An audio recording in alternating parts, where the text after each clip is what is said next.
Hello. Today is Saturday in the second week of Lent as we journey toward Easter. You know, one of the things that I remember most about growing up is as we grew up, as kids, when we were small, we all gathered around the table. My parents had four of us, and, the six of us would sit around the dinner table.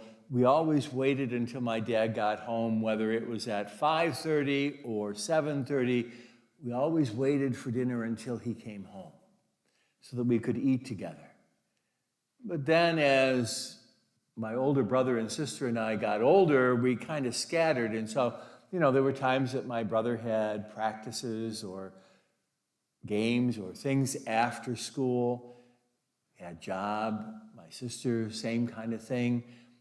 And I went away to high school. And so when I was a little bit older, it was just my mom and dad and my younger sister for dinner. And one of my dad's greatest joys was when all of us were there together around the table. And I remember we would do the prayer before meals, bless us, O Lord. But then he would stop us before we would get into the meal, and he would go on with the prayer and just thank God for the gift of having his family around the table. And that really struck me today as I read the first reading from the book of the prophet Micah, where Micah talks about one of God's greatest joys is being able to forgive, to be able to show clemency and mercy, to able to reconcile us to himself, to have us back again. That's what reconciliation means. It means to make us one with again, to reconcile, to heal the wounds that have separated and make us whole. That really is an important thing. That is God's greatest joy.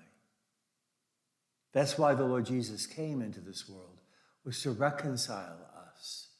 Not just us, but all of us, even those who still may be distant from the Lord.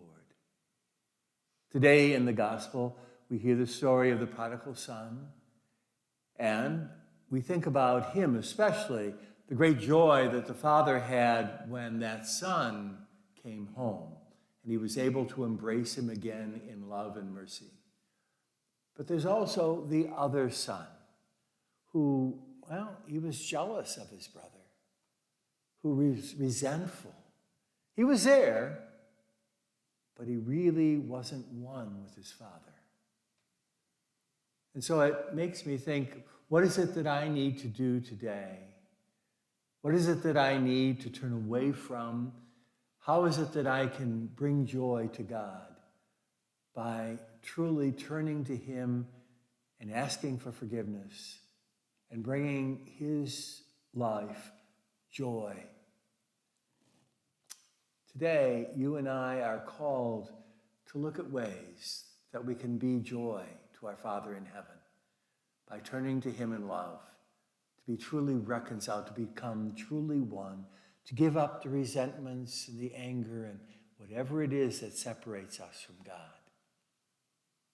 To give those up and to become one, to enter into his embrace. That's part of the glory and the joy of Lent that leads us to the fullness of life at Easter. Have a blessed journey.